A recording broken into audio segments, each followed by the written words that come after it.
Bismillahirrahmanirrahim. Al-Fatihah bil qabul wa tamam min kulli su'lin wa ma'murin ila hadratin Nabi Muhammad sallallahu alaihi wasallam. Ila kafatil anbiya wal mursalin wa malaikatil muqarrabin. Ila jami'il muslimin wal muslimat wal mu'minin wal mu'minat. Bi niyyatil qabul wa husnil ma'mul wa bi niyyatil fawzi bi husnil khatimati indal maut. Al-Fatihah. A'udzu billahi minasy syaithanir rajim. Bismillahirrahmanirrahim. Alhamdulillahi rabbil alamin arrahmanir rahim.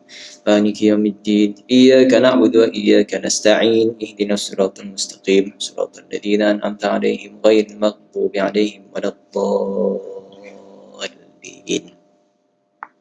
Bismillahirrahmanirrahim. Nahmaduhu wa nasta'inuhu wa nastaghfiruhu wa nu'minu bihi wa natawakkalu 'alaihi wa na'udzu billahi min shururi anfusina wa min sayyiati a'malina. Man yahdihillahu fala mudilla lahu wa man yudlil fala hadiya lahu. أشهد أن لا إله إلا الله وحده لا شريك له وأشهد أن سيدنا محمدا عبده ورسوله سبحانك لا علم لنا إلا ما علمتنا إنك أنت العليم الحكيم رب اشرح لي صدري ويسر لي أمري واحلل عقدة من لساني يفقهوا قولي ولا حول ولا قوة إلا بالله العلي العظيم أما بعد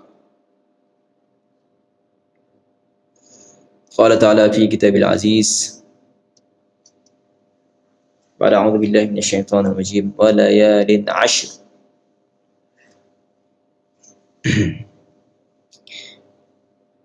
وقال صلى الله عليه وسلم من قام ليلة القدر إيمانا واحتسابا غفر له ما تقدم من ذنبه وكما قال النبي صلى الله عليه وسلم. Alhamdulillah, kita berada pada hari-hari yang terakhir, bagian yang terakhir daripada Ramadan.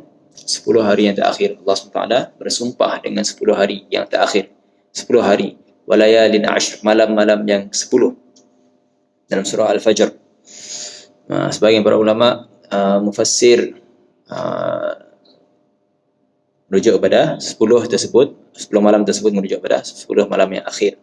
Jadi malam-malam 10 yang akhir ini adalah malam-malam yang istimewa, malam yang istimewa yang Allah SWT sembunyikan padanya mengikut sabda Nabi SAW. Lailatul Qadar berlaku pada 10 malam yang terakhir. Jadi 10 malam yang terakhir adalah malam-malam yang istimewa.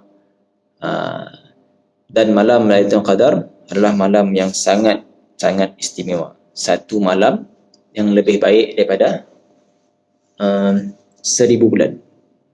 Lailatul Qadari khairum min alfi syahrin. Lailatul Qadar itu, malam Al-Qadar tersebut lebih baik daripada 1000 bulan. 80 tahun, 83 tahun 4 bulan. 1000 bulan bersamaan dengan 83 tahun 4 bulan. Moga-moga semua kita Allah SWT kurniakan bertemu dengan Lailatul Qadar. Dan nak bertemu dengan Lailatul Qadar, yang pentingnya bertemulah, ataupun tidak terlepas daripada Lailatul Qadar.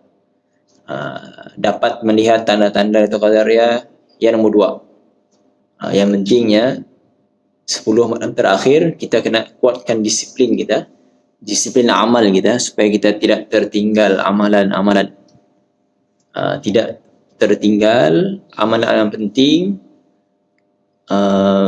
pada setiap malam atau setiap hari. 10 hari yang terakhir tu kena jaga, ketatkan amalan-amalan yang sedia ada, kawal, jaga sebaik mungkin. Bahkan kalau mampu lagi, buat penciptaan yang terakhir. Yang belum khatam Al-Quran, kena bagi fokus, banyakkan masa untuk baca khatamkan Al-Quran, untuk khatam. Kalau ada yang dah khatam beberapa kali dan ada baki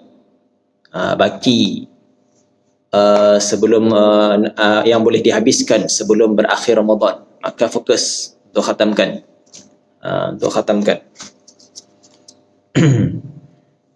memperbanyakkan, termasuk dalam hadis yang kita bacakan tadi, man aqama lailatul qadar, siapa yang mendirikan malam Al-Qadar, mendirikan malam Al-Qadar dengan maksud menghidupkan ibadah,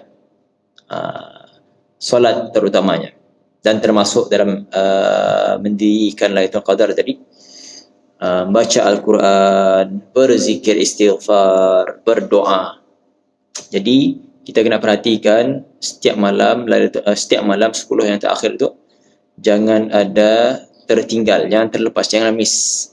Yang terlepas bermula daripada maghrib sampai subuh, yang terlepas daripada maghrib jaga solat berjemaah, isyak berjemaah, subuh berjemaah, ya, solat fardu, amalan fardu.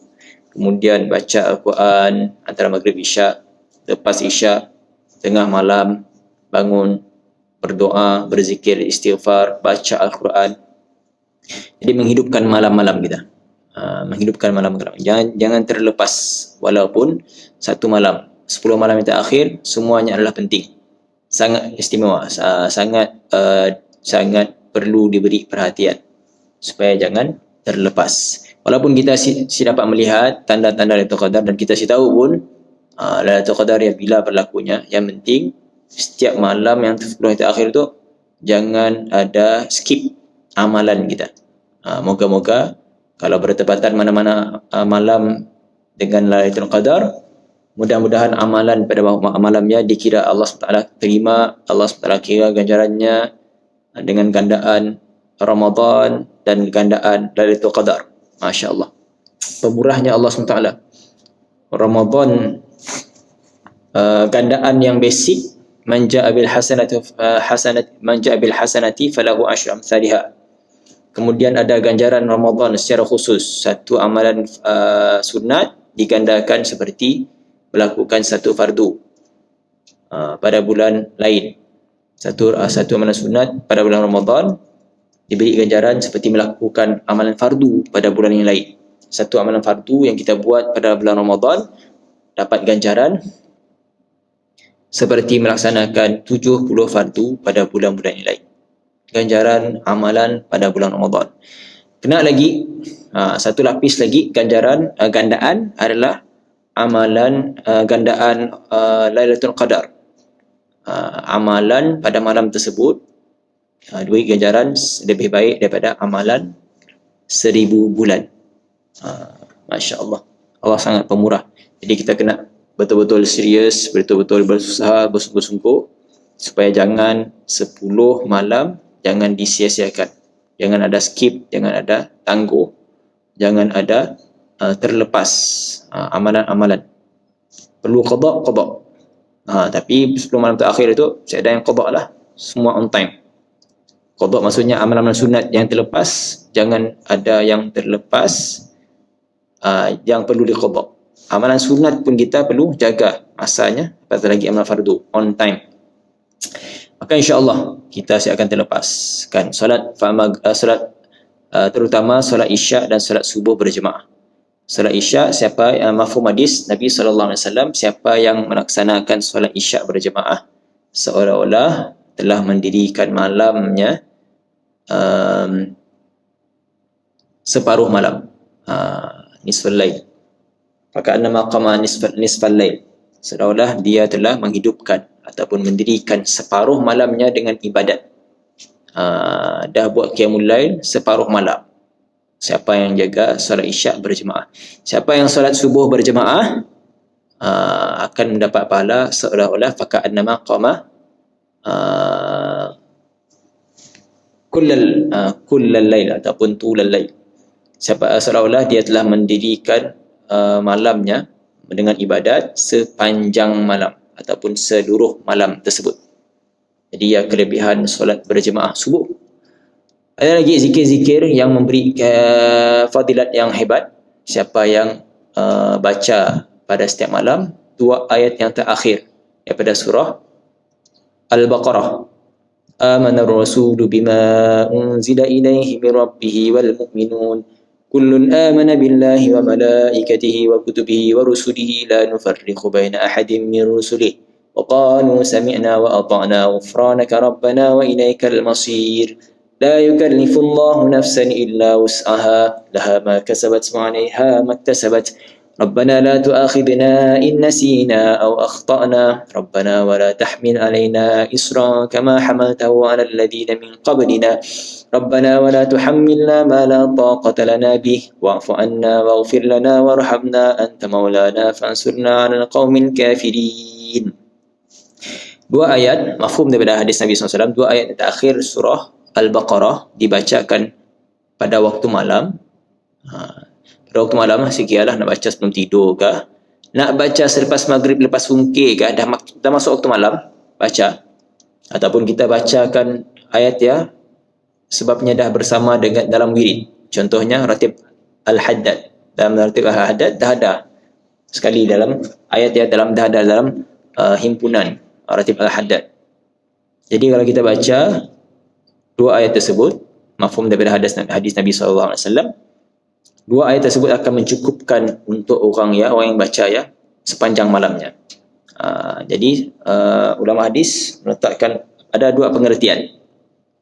Satu, mencukupkannya untuk jadi pelindung untuk orang yang baca ya daripada kejahatan-kejahatan. Satu lagi maksud mencukupkan orang yang baca ya dengan maksudnya nya akan dapat pahala amalan sepanjang malam padahal tidur. Bukan kita nak galakkan tidur, kita baca dua ayat tadi terus kita tidur. Tidur aja ada cita-cita nak bangun tahajud. Tidur, sebelum tidur baca ayat tadi dan niat bangun tahajud. Niat bangun tahajud, niat untuk qiyamul lail sahaja, niat untuk bangun malam, untuk buat qiyamul lail, untuk beribadat sepanjang malam, untuk beribadat malam, niat pun dapat pahala penuh kalaunya si bangun langsung. Orang yang berniat untuk bangun malam, itu mafhum hadis juga. Mafhum hadis. Orang yang bangun malam, orang yang niat nak bangun malam, nak beribadat, tapi tiba-tiba bangun si sempat. Masa dah si sempat lagi nak solat malam. Mafhum hadis Nabi SAW, nya dapat pahala apa yang niatkan untuk bangun tahajud. Tapi bukanlah orang yang niat bangun tahajud, nya dah bangun dah pukul 3, pukul 4, sambung tidur, bangun 6 jam aja. Ya terbatal lah. Sebabnya dah ada peluang bangun tapi si mengerjakannya, terlepaslah. Tapi orang yang dimasukkan dengan orang yang dapat pahala tadi, walaupun sekadar niat, orang yang betul-betul si tersedar, yang niat pada waktu malam untuk bangun tahajud, untuk bangun qiyamul lail, tapi si sedar, alhamdulillah ada niat tadi, jadi pahala untuknya, dia dapat pahala juga. Sebab ia penting niat, innamal a'malu binniyat. Jadi ya di antara perkara yang kita kena jaga setiap malam, kena kawal, kena jaga betul-betul, disiplin betul-betul. Jangan tinggalkan amalan-amalan yang kita sebut tadi. Solat isyak dan fardu subuh berjemaah. Dan di antara kelebihan dan di antara amalan yang kita perlu beri perhatian, jangan kita lepaskan sepanjang 10 hari tu. Amalan sunat solat sunat isyak selepas isyak 4 rakaat. Selepas solat sunat isyak selepas isyak, solat sunat selepas isyak 4 rakaat. Kelebihannya seperti melaksanakan solat, seperti bangun berdiri solat di hadapan Hajarul Aswad pada malam Lailatul Qadar. Ya, kelebihannya mafhum daripada hadis. Bukan dalam Ramadan je, selain Ramadan pun kalau kita buat amalan jaga solat 4 rakaat selepas isyak, kelebihannya seperti yang disebutkan tadi. Kelebihan solat 4 rakaat selepas isyak sama seperti pahalanya, sama seperti melaksanakan 4 rakaat yang kita buat pada malam Lailatul Qadar di hadapan Hajarul Aswad. Masya Allah. Jadi jangan terlepas amalan-amalan yang kita kongsikan tadi, yang kita sebutkan tadi, buat sehingga kita bertemu pada malam Lailatul Jaizah, pada Lailatul Jaizah. Apa malam Lailatul Jaizah? Lailatul Jaizah adalah malam yang terakhir daripada Ramadan. Malam tersebut Allah SWT akan cukupkan, Allah SWT akan kurniakan ganjaran. Malam untuk Allah SWT kurniakan ganjaran bagi orang yang berpuasa, yang telah beramal. Dan disebut dalam hadis Fadilat Ramadan. Pada malam tersebut, di antara kelebihan bulan Ramadan, Lailatul Jaizah adalah anugerah daripada Allah SWT untuk orang yang berpuasa, orang yang beramal. Allah SWT akan balas semua amalan ketaatannya pada malam tersebut. Jadi jangan kita terlepas 10 malam yang terakhir ini dengan amalan-amalan sebahagian yang kita sebutkan tadi. Kalau boleh jaga. Kalau bukan nunggu kalau boleh tu. Kena jaga betul-betul untuk 10 yang terakhir, dan moga-moganya akan jadi istiqamah selepas Ramadan kelak. Amalan-amalan tadi, solat isyak berjemaah, solat subuh berjemaah, setiap malam jangan terlepas untuk bacakan 2 ayat daripada surah Al-Baqarah, 2 ayat terakhir daripada surah Al-Baqarah. Kemudian jangan terlepas untuk setiap malam berniat untuk bangun tahajud. Bila bangun dan mampu bangun untuk melaksanakan solat, alhamdulillah, terbaik. Bila terlepas, pahala masih dapat walaupun sik buat. Kita bukan nak galakkan sik buat, tapi kita nak galakkan supaya berniat. Berniat, kemudian bangun buat. Tapi kalau kita terlepas pun, kita masih dapat pahalanya. Bezalah dengan orang yang niat dan buat. Moga-moga bermanfaat. InsyaAllah kita akan sambung sedikit pengajian ulang kaji kita. Hadis yang ke-8, Maghrib masih ada sedikit huraian yang kita perlu habiskan, selesaikan. Hadis yang ke-18, hadis yang ke-18, hadis yang kita baca Maghrib daripada Abu Zar, iaitu Jundub bin Junada, dan juga Abu Abdurrahman Mu'adz bin Jabal, Sayyidina Mu'adz bin Jabal dan Sayyidina Abu Dhar radhiyallahu ta'ala anhuma. Kedua mereka meriwayatkan daripada Rasulullah sallallahu alaihi wasallam, sabda Nabi sallallahu alaihi wasallam, ittaqillaha haitsu ma kunta wa atbi'is sayyi'ata alhasanata tamhuha wa khaliqin nasa bi khuluqin hasan. Rawahu Tirmidzi wa qala haditsun hasanun wa fi ba'd nusakhi hasanun sahihun. Sabda Nabi sallallahu alaihi wasallam, bertakwalah kamu kepada Allah di mana sahaja kamu berada, dan iringilah, susulilah kejahatan yang kamu buat dengan perkara kebaikan. Nescaya perkara kebaikan itu akan menghapuskan kejahatan tersebut. Karena kita dah huraikan, gandaan daripada amalan kebaikan pun menghapuskan gandaan ataupun kejahatan yang kita buat. Bukan sekadar kebaikan yang kita buat, tapi nilai gandaan pahala daripada kebaikan yang kita buat pun, kata Imam An-Nawawi, menghapus segala kesan-kesan ataupun perbuatan jahat yang kita buat. Menghapuskan dosa, kesan-kesan dosa. Sebab ialah dalam kehidupan kita kena memperbanyakkan buat kebaikan. Kebaikan tadi akan menghapuskan segala kejahatan-kejahatan yang kita buat. Kejahatan kita buat kadang-kadang kita sengaja. Kadang ada yang sengaja, ada yang sengaja. Jadi bila kita memperbanyakkan kebaikan, insya-Allah moga-moga Allah SWT terima dan Allah Taala kabul. Semua kebaikan yang tadi fungsinya menarik rahmat daripada Allah dan menghapuskan dosa-dosa kejahatan yang kita buat. Bahagian akhir hadis tersebut, wa khaliqin nasa bi khuluqin hasan. Berakhlaklah ataupun bergaullah dengan manusia dengan akhlak yang baik. Sedikit huraian berkenaan dengan bahagian akhir hadis, bergaullah dengan manusia dengan akhlak yang baik. I'lam annal khuluqal hasana kalimatun jami'atun. Ketahuilah, kata Imam Nawawi rahmatullahi alaih, ketahuilah sungguhnya khuluqul hasan, akhlak yang baik adalah kalimah jami'ah, perkataan yang maksudnya luas. Lil ihsan, khuluqul hasan memberi maksud yang lebih luas daripada perkataan ihsan ilan nas, berlaku baik terhadap manusia.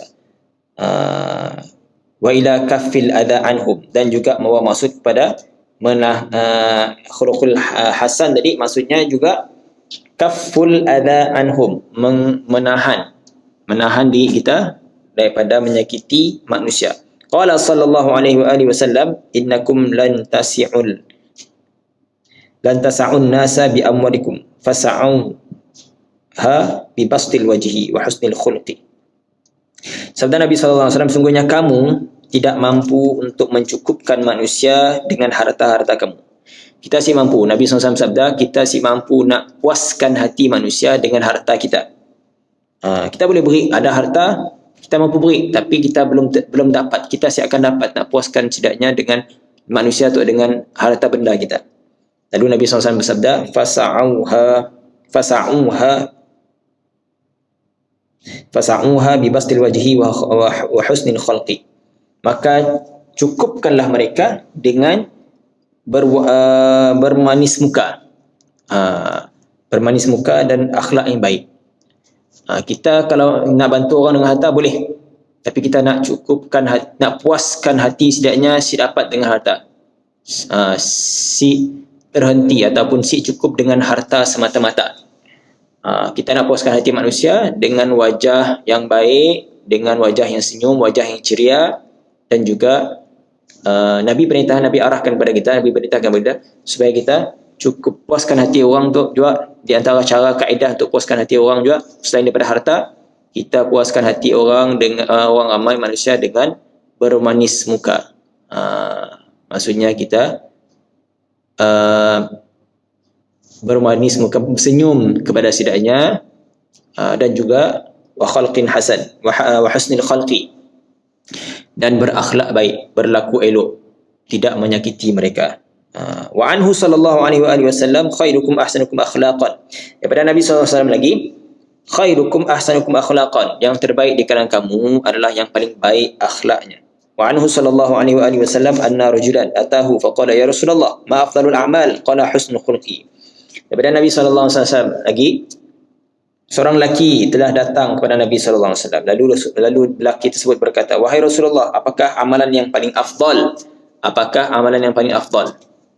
Nabi sallallahu alaihi wasallam bersabda untuk menjawab pertanyaan tersebut, husnul khulqi, berakhlak baik, elok budi pekerti. Afdal daripada segala amalan adalah elok budi pekerti.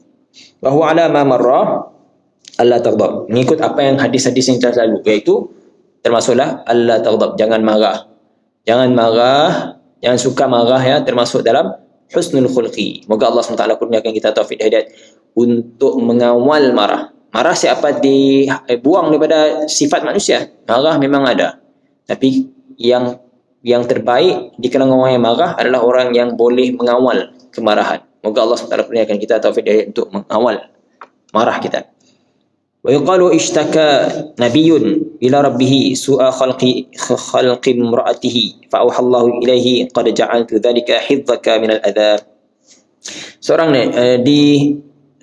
diceritakan seorang nabi di kalangan para nabi mengadu kepada Allah tentang buruknya akhlak budi pekerti isterinya.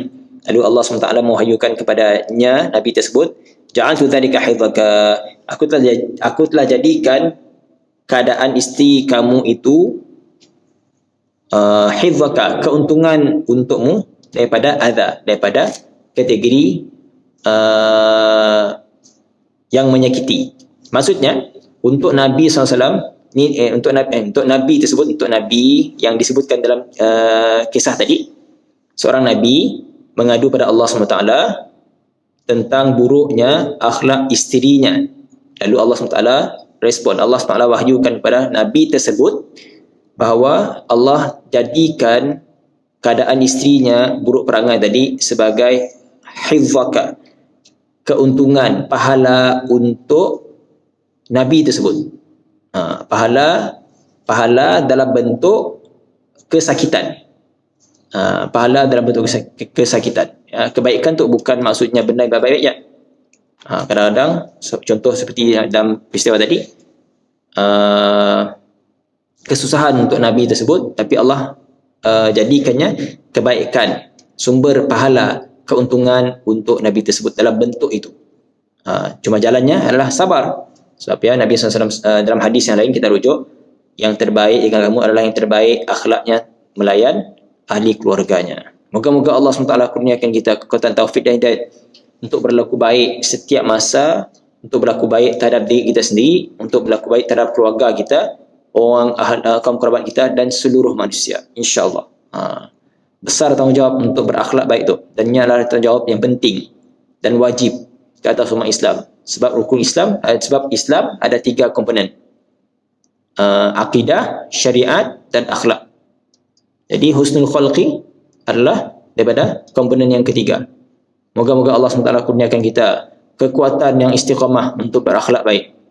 orang caci maki kita, fitnah kita, kita tetap berakhlak baik. Moga-moga Allah SWT kurniakan daripada Ramadan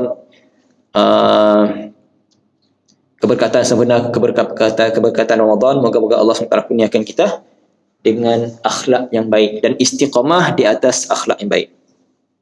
Sebab pahala akhlak tu, walaupun tingkah laku kita dengan manusia nya bukan dalam bentuk ibadah yang khusus, solat, zakat, puasa, ibadah khusus. Akhlak hanya tingkah laku manusia, tapi nya boleh jadi sumber pahala untuk kita. Syaratnya akhlak yang baik. Wa Nabi Hurairah radhiyallahu taala anhu qala qala Rasulullah sallallahu alaihi wa alihi wasallam akmalul mu'minina imanan ahsanuhum akhlaqan wa khiyaruhum li nisaihim. Wa anhu sallallahu alaihi wasallam innallaha akhtara lakumul islama dinan fa akrimuhu bi husnil khulqi was-sakha'i fa innahu la yukmalu illa bihima. Daripada Abu Hurairah radhiyallahu anhu, Nabi SAW bersabda, beliau berkata, Nabi SAW bersabda, orang mukmin yang paling sempurna di kalangan orang mukmin itu dari sudut keimanan mereka adalah yang paling baik akhlak. Dari sudut iman, tanda iman yang baik di kalangan orang mukmin adalah yang paling baik akhlak. Itu penting. Pentingnya akhlak. Akhlak yang baik adalah sangat penting. Jadi kita i'tiqad, kita bertekad, kita berazam, moga-moga kita istiqamah, kita akan istiqamah dengan akhlak yang baik. Dan Nabi SAW bersabda lagi, khiyaruhum lisaim, yang terbaik di kalangan kamu adalah yang terbaik di kalangan kamu, dan yang terbaik di kalangannya tadi adalah yang terbaik berlaku baik terhadap perempuan-perempuan mereka, iaitu isteri-isteri mereka. Dan daripada Nabi SAW, Inna Allah akhtara, sungguhnya Allah SWT, Nabi SAW bersabda, sungguhnya Allah Ta'ala telah memilih untuk kamu Islam sebagai agama, maka muliakanlah Islam. Nabi SAW perintahkan kita supaya muliakan Islam. Macam ni nak muliakan Islam? Bihusnil khulqi, dengan akhlak yang baik. Bila kita berakhlak baik, ya tanda kita memuliakan Islam, kita meninggikan Islam. Dan juga sakha'i, iaitu bersifat dermawan. Jadi sempena Ramadan yang belum lagi habis tu, dan akan berakhir masanya.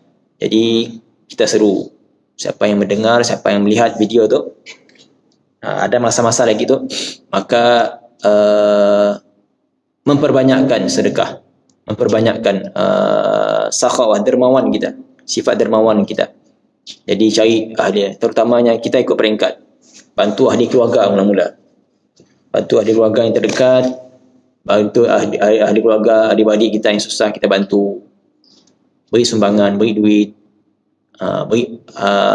cukupkan keperluan mereka.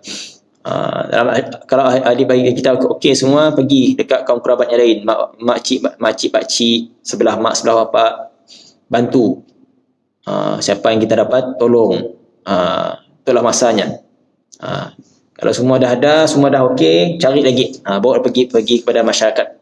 Pergi kepada masyarakat yang di luar, yang umum, yang prosesnya. Fa innahu la yukmalu illa bihima, sungguhnya Islam tidak akan lengkap kecuali dengan sifat akhlak yang baik dan juga sifat dermawan.